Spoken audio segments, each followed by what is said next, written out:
Hi everyone, my name is Eli, and today with Celine we are going to talk to you about Blizzard's new game Hearthstone. Just a quick disclaimer before we get started. This is a personal work and it does not represent in any way our respective employer point of view. That being said, if you are looking for a new job, Google is hiring, so if you are interested, come to talk to me after the talk. Had to do it, guys. And then with that out of the way, let's get started. So Hearthstone is a digital collectible card game released by Blizzard earlier this year. It is based on the universe of World of Warcraft, and it's an amazingly addictive game. So with everything which is too interesting, sometimes unintended consequences happen. For us, at some point during the last few months, we started to be more and more interested into how the game is structured, how we can understand it better and building tools for it rather than playing it, which at the end was resulted by us not playing the game at all. I remember, like for instance, from May to June, I think I played only up to level 5 and probably like 100 games, which is a huge down from beta where I used to play every day. But it's an amazing game. If you haven't tried it, you should. It's free to play. It's available on your computer, Mac and PC, and also on a mobile version, tablet, iPad, and hopefully anytime soon in Android. So, looking at this, it also was a very good excuse for me because I finally convinced my wife to come on stage with me and do a dev talk. That's something I really wanted for a long time, so that's her first talk, so please be nice with her.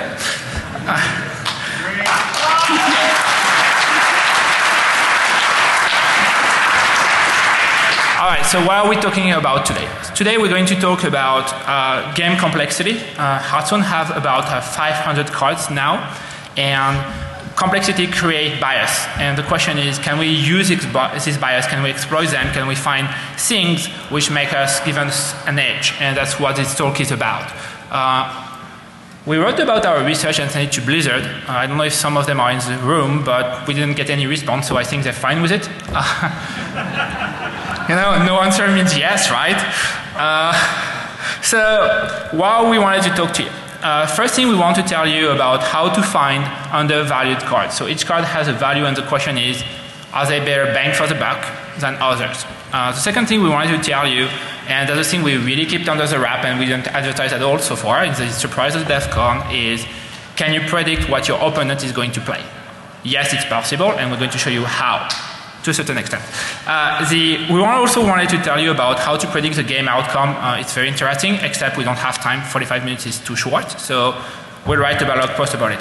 And of course, we wanted to tell you about the impending alien invasion. No, wait, no, not this one. So, how many of you play Hearthstone? Can you please raise your hand? Not everyone, okay. How many of you reach Legend? No one, okay. Well, sorry. That being said, for those who've never seen Hearthstone, here's what a normal game looks like. So it's a board game, it's a turn by turn, and it's 2 players. Each person is represented as a hero, which is inspired by World of Warcraft characters. You are at the bottom. Here I'm playing Valera, which is the rogue hero, and my opponent is playing Hagen, which is a solo player only hero. The game ends when one of the 2 heroes reach health pool reach 0. The health pool is on the right side of your portrait.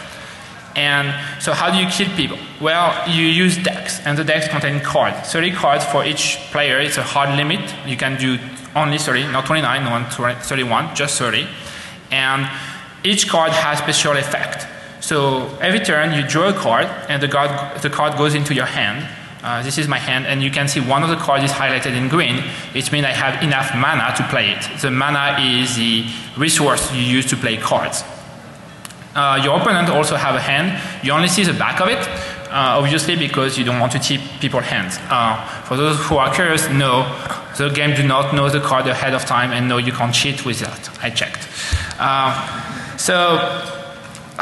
The mana pool, as I said, is depicted on the right side. It goes from 1 at the first turn up to 10 as a turn 10. After turn 10, it keeps being replenished, but do not increase. So the maximum amount of mana you can have at a given time is 10. So a card can be multiple things. They can be either weapon or spell, which you play immediately. They can also be what we call minions or creatures. You can have up to 7 on the board for each player. Yours are at the bottom, your opponent are at the top. Here you can see, for instance, I'm playing Van Cleef, and my opponent have 3 minions which are on the top. Okay, so that's basically what Hearthstone looks like when you play it. It's obviously designed to play on a tablet. It has really been designed like this. And they simplify a lot compared to Magic because, for instance, you don't have to deal with land, which is the resource economy. So it's very simple.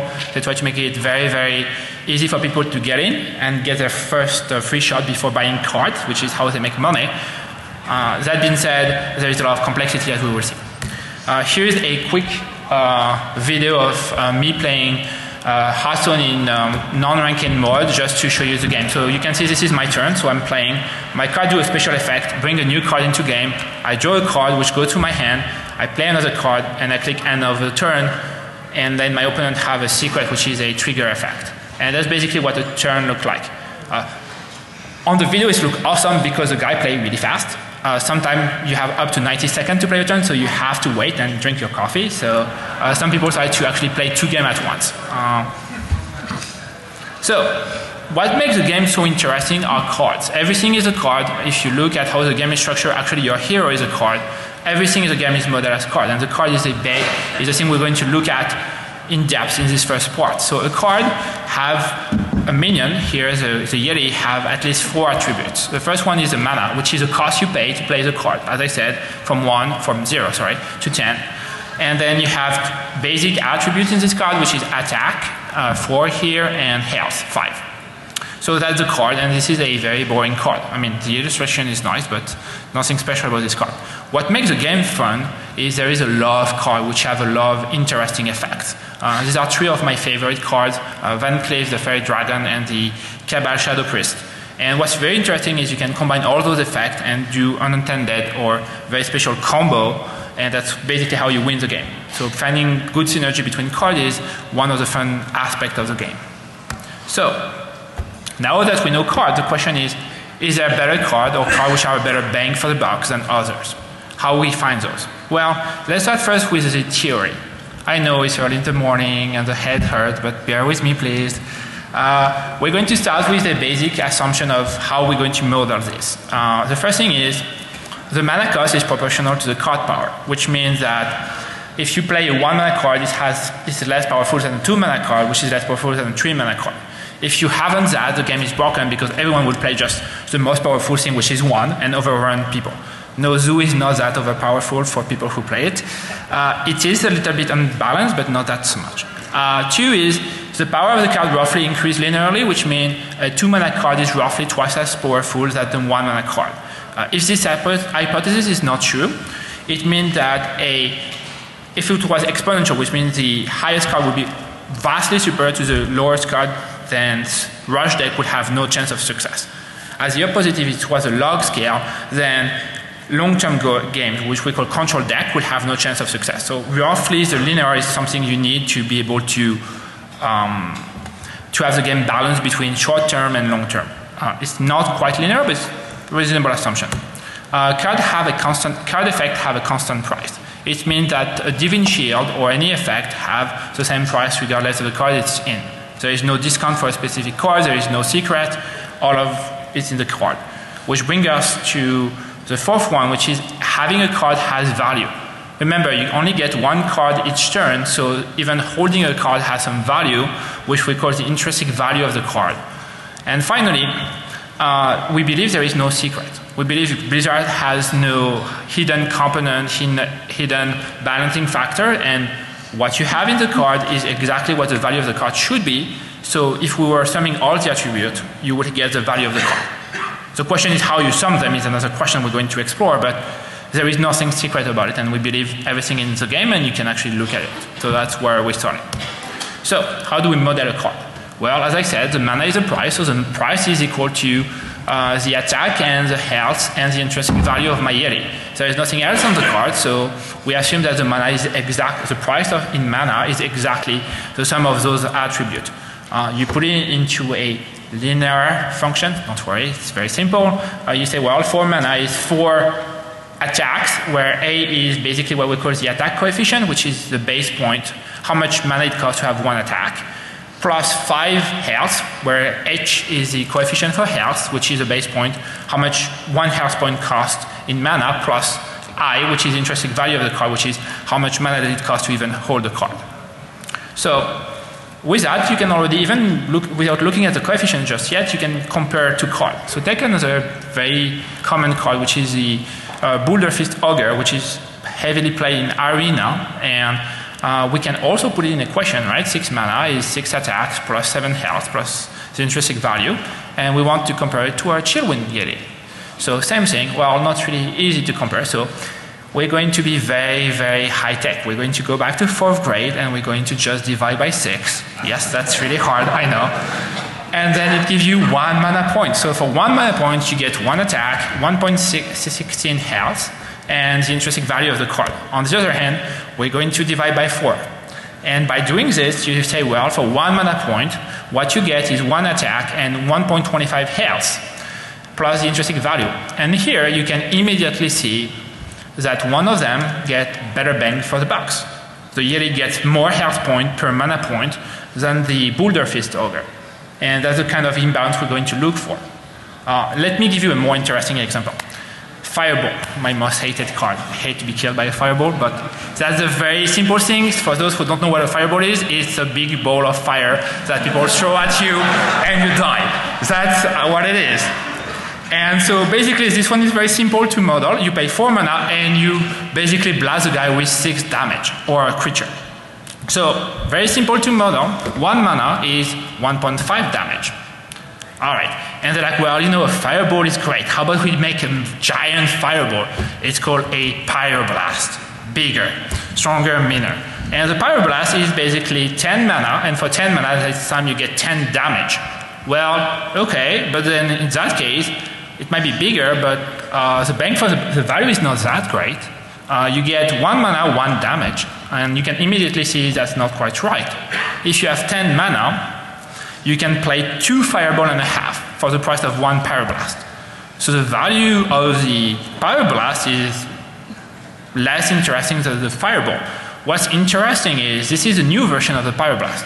Earlier in the year, we had a pre-nerf version which used to cost 8 mana, where that time the mana cost was even lower than the fireball. Where basically before they adjust the value, we get 1.25 damage for 1 mana. So something is not right here, right? Let's compare the two. If you take 10 damage, it implies that the fireball should do 4 damage, not 6. And you're like, well, okay, but no, the fireball is properly priced. You should do 6 damage for 4. Well, in that case, I want a pyroblast to do 15 damage, not 10. Give me back my pyroblast. So that's basically the idea of this imbalance, right? Even if you look at simple coefficients, you can see that there are some decisions which are, you can debate. Of course, we don't have all the data that Blizzard have, and they probably adjust based on statistical analysis, but deep down the mechanics is something where there is some sort of this mismatch in complexity that is the basic core idea of finding an undervalued card. Okay, so how do we scale that to hundreds of cards? More precisely, we're able to do 130 cards because modeling each attribute is a little bit complicated. So you have to parse text. It turns out that the card is really like a bunch of text that you have to process and say, oh, that has this attribute and so forth. So we did 130 for this talk. How do we do that? Well, we model the card as we did before. Then we use those cards and reverse the coefficient of each A, H, and so forth using linear algebra. Don't worry, it's not as bad as it sounds. And then you use those reverse coefficients to compute what we call the real value of the card. And then the last step is the easiest step where you say, well, here's my real value, here's my face value. You subtract one to the other, and if it's a negative, well, you find another value card that's as simple as this.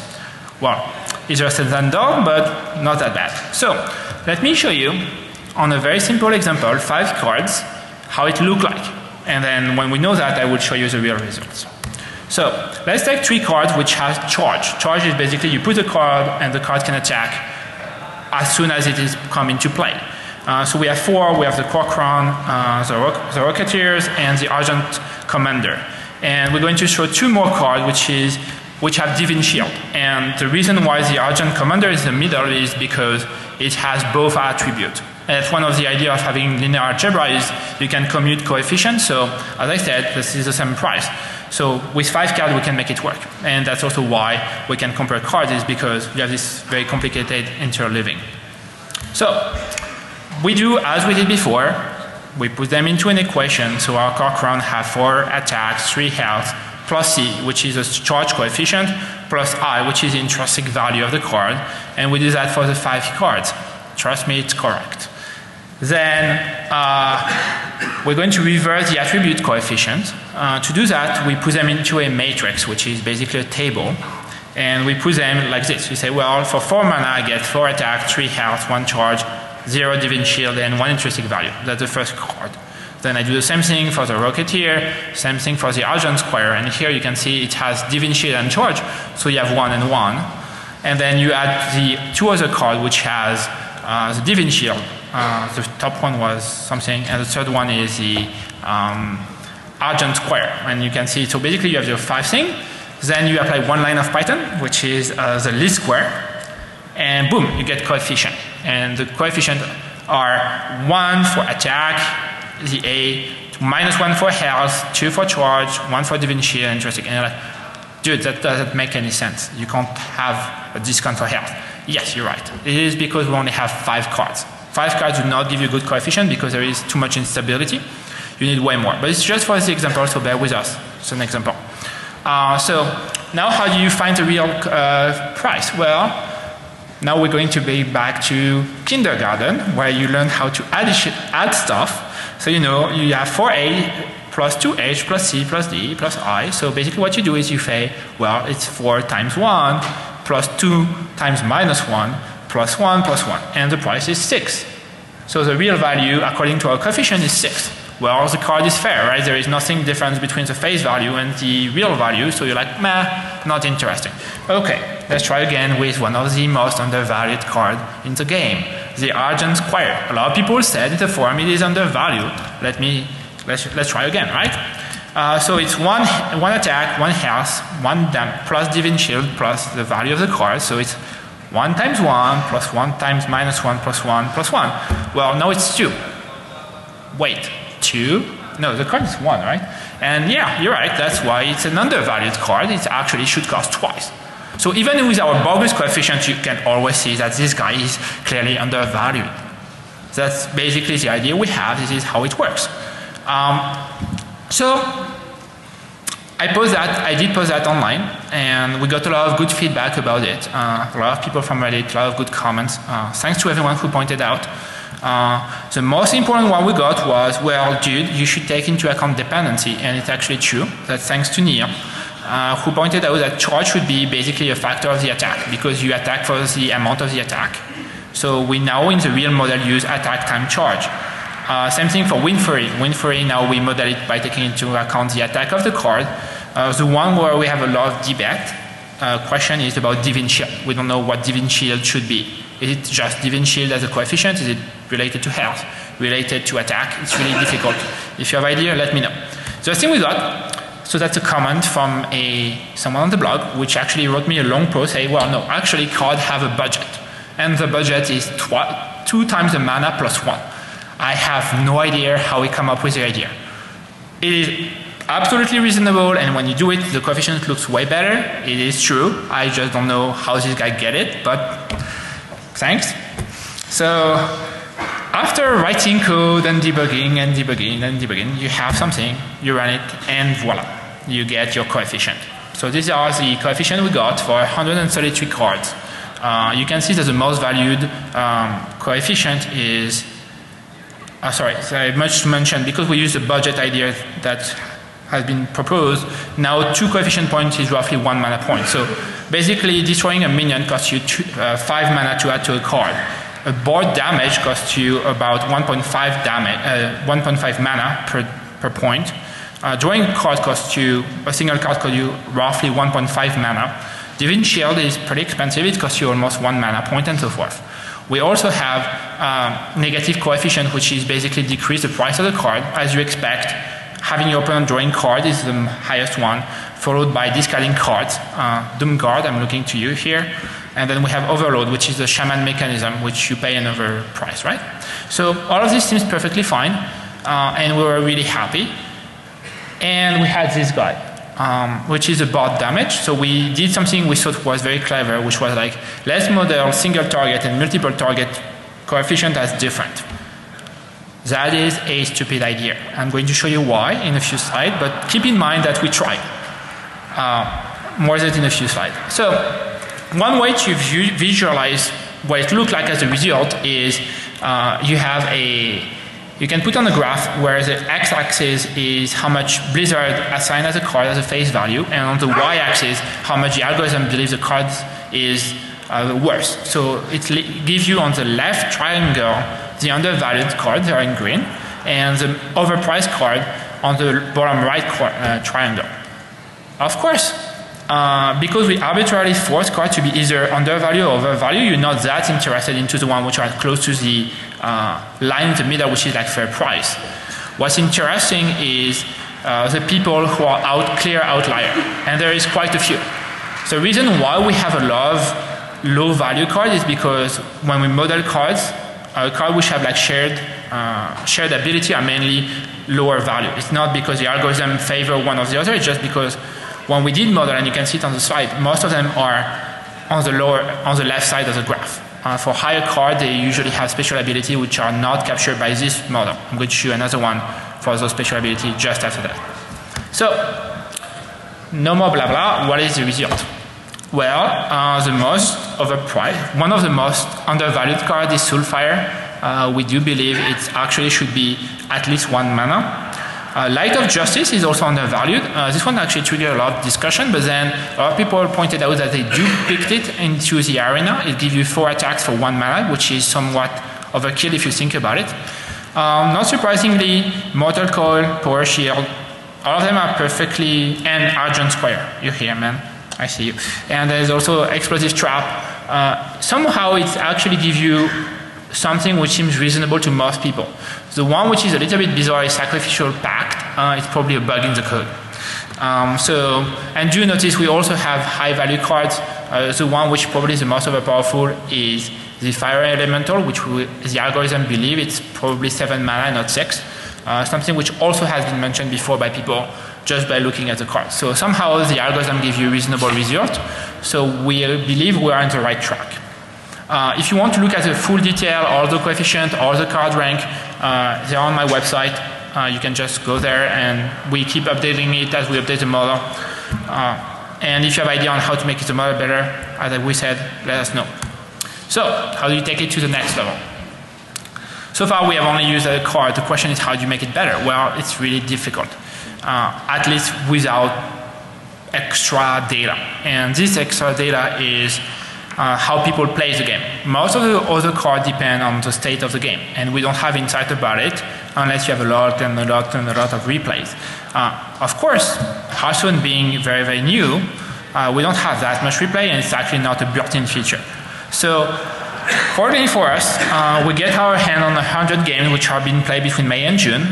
We'd like to thank you, our anonymous friend, for that. Thank you very much. And it's not a long-term solution, and we really hope that Blizzard will give us the ability to see replays and allow us to do our own analysis. I do not believe it's a flaw in the game. I know it's in the terms of services that they don't want to do too much data mining on it, but having people to look at things is not, I mean, the game is perfectly balanced. There is no reason to hide anything. So with this data, you can do interesting stuff. The first one is you can actually price cards which have unique effect. Let's start with a very simple example to get started, the Twilight Drake. So the Twilight Drake is a card which is a 4/1 for 4 mana and have a special effect that when it comes into play, it's a battle cry, it will gain 1 health, 1 additional health for each card you have in your hand. So obviously the value of the card depends on how many cards you have when you played it.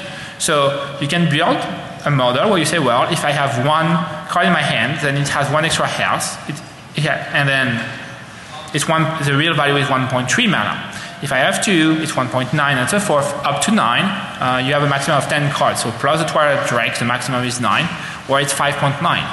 So the question is, now you have this table, you need to use a replay data to be able to know, well, how people play it, right? Are they mainly playing it with 8 cards in the hand, 4 cards, 2 cards? So you do it, you draw this thing, and this thing, it draws this exact graph. And what you see is the following. In the red, on the left side, you see when people play it with less than up to 4 cards, and the card become undervalued. Basically, if you play with 4 cards, you get 3 mana value out of your card. If you play it with 5 cards at hand, you have a 3.6 value, and with 6, you have a 4.2 value. So this is the first zone where basically the price of the card is just right. If you play it with 7 or 8, then you get a lot of value out of your card. The average real value of the card is, if you take the average 3.7, which is right next to what is the predicted face value. So based on that, we do assume that the Twilight Drake price is fair. It basically is exactly what it is. It's also interesting to show that looking at this, we get the same conclusion as Blizzard, so we think we have something which is very similar to what they have, except they have way better data and better insight. Let's look at another card, which is one of my favorite cards, which is Van Cleef. So what Van Cleef do is, it will gain 2/2 for each time you play a card before it during the game. So all you have to do is, again, look at the replay and look at how many cards were played during the turn before it to get his value. And for a reasonable number of cards played before the game, I know you can go way below that, but for the reasonable number, if you have a 2/2, it's 1.09, so 1 mana if you play it just like this. If you add a second card, you add 3 mana, which is roughly fair. 6/6, you become to get a lot of value out of it, and when you play 5 or 6 cards, then the value of Van Cleef is just outrageous. If you plot it, very, very different plot. As you can see, Van Cleef is most of the time undervalued. It is. Even if it's a 6/6, which is 2 cards before it, 3 cards before it? No, 2 cards before it, then you already get like a 5 mana worth of your card. And for 4 cards before, you get a 7 mana worth of card, and so forth. So the average is 8.1. So the average value of Van Cleef today is 8.1 based on our data. So I do claim that Van Cleef is undervalued, and I believe the right value is between 5 and 7 mana. I know it would make Van Cleef harder to play, that's why I say we should not be 8, should not be 9, but 3, in my opinion, is way too low. It is not, according to this data, it doesn't make any sense. Most of Van Cleef actually I play on the ladder are actually 6 or 8. They're like, people play it 4 for priest, but otherwise they will give you a 6/6 or 8/8 Van Cleef, which are way too powerful for the price. So this is probably one of the cards which is the most undervalued. All right, last one. Flame Strike. We got a lot of questions about how you deal with AoE. So cards which have a area of effect. So Flame Strike is one of the simplest one. What it actually do is it do 4 damage to every minion of your opponent on the board. Well, so easy, right? All you have to do is count how many minions you have on the board on your opponent's side, and then multiply by the number of damage, and voila, right? So just did that, and I look at these numbers, and I'm like, whoops, there is something completely wrong here, right? I mean, I show it to Celine, and they're like, well, you know, if you have 2 minions, your card is already worth 13 points of mana. I'm like, well, model is going wrong somewhere. Doesn't make any sense. You can't have a 50 mana worth of card, so what's wrong? It turns out it's because we use a board damage. Remember I told you we tried to be clever and separated single target versus multiple target? Turns out it's already factored in the card. And this is what happens when you try to be too clever. So like, okay, let's just burn it. Let's try again. And go back to single target. Way better. No, now it makes more sense. That's how we learned that you should not use multi-target versus single target. You should use only 1 coefficient, which is spell damage, not 2. And then it actually makes sense. Now the card become a good deal when you have 3 minions on the board and not otherwise. Same thing, the graph looks perfectly fair. You can see it visually. Sometimes it's undervalued, sometimes it's overvalued. Most of the time it's between the two, so the card is perfectly balanced. And the lesson learned here is, don't try to be too smart. Do not split single and multiple targets. That was one of the lessons learned. We also like this idea because it's actually, looking at those cards help us validate that what we do makes sense and everything is consistent, and when there is something strange we see it and we are able to adjust the model accordingly. So let's switch gear a little bit. we're going to tell you about how you can predict your opponent deck. And I'm going to let you Celine tell you a little bit about that.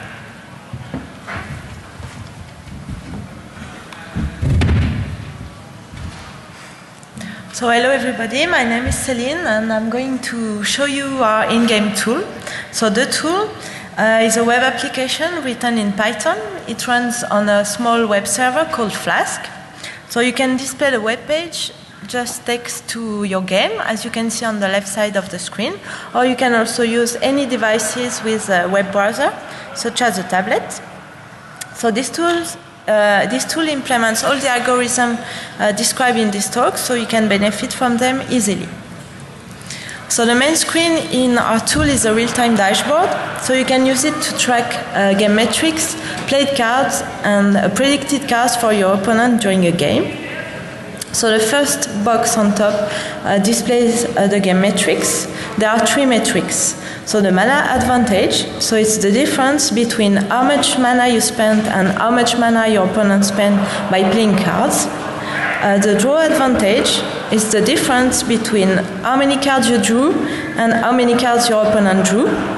And the other advantage, so it's the difference between how many cards you have in hand and how many cards your opponent have in hand. So this matrix appears in green if you have the advantage, and in orange if the advantage is for your opponent.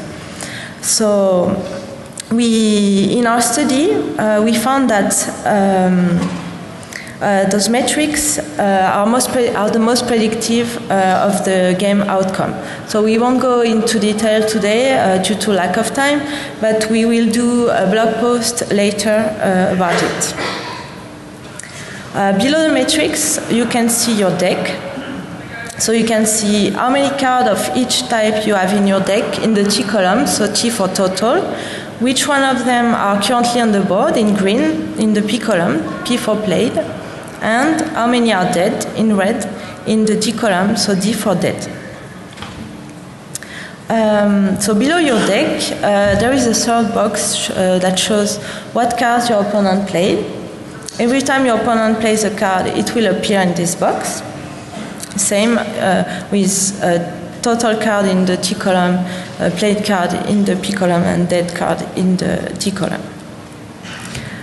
And so the last but not least, the final box will show you a prediction of which card your opponent is going to play based on the previous card he played.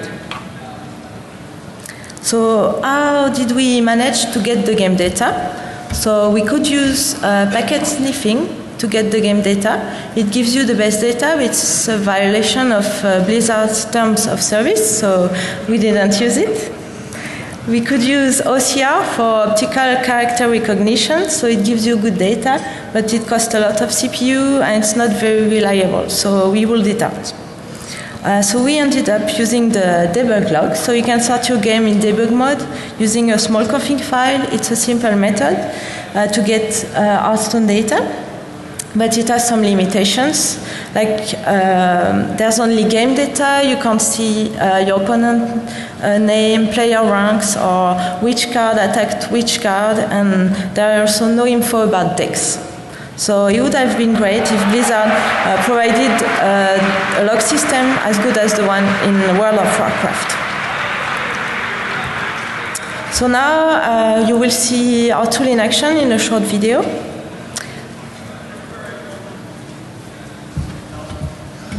So the tool is on the left side of the game. So I'm playing against Heli, and so I choose my card, and then you will see that Heli starts with an extra card in his hand because he has the draw and advantage. Now I'm picking up a card, so we have the same number of cards as you can see in the dashboard. There's no more advantage for Heli. So now I'm playing Argent Squire. So we can see the card will appear in green in my deck, and I spent 1 mana point, so the mana advantage is for me. So now as the game evolves, the dashboard reflects the changes, and as soon as Heli plays a card, the prediction appears at the bottom. You can collapse your deck to get more room for your opponent info, and now it's going to play Eviscerate. And let's get a closer look. So Eviscerate was in the prediction. So yeah, it's working.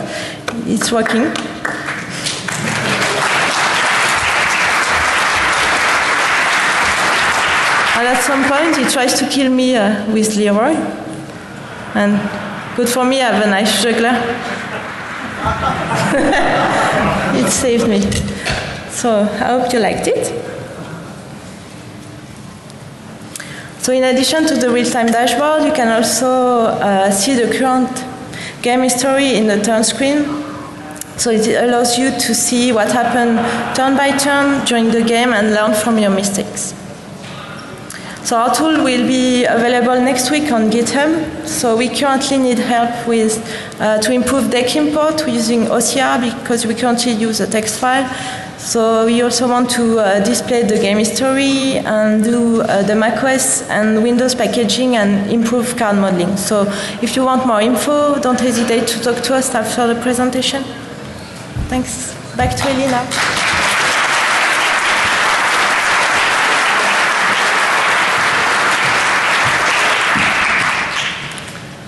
All right, before you get all your hopes too high and tell you about how the black magic is done, just a word of disclaimer.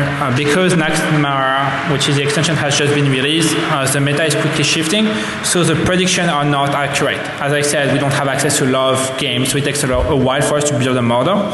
So expect the tool to not perform very well for the next few weeks. That being said, it will catch up as soon as the number of cards has been released and stabilized, so probably next season, which is August, end of August, I guess. So how does that work? Well, so it's very simple. We model card affinity, which is which card play with each other. Then we have an evaluation function which will return what are the most likely affinity to be played based on previous card played by the opponent. And then we have a tool. The tool goes through a bunch of replays and then learn from those replay card affinity and what are the metrics. And then, as Céline showed you, we have this tool in-game which basically has the algorithm. Here's the card which has been played. Please return me what are the most likely cards to be appear. That's basically what it looks like.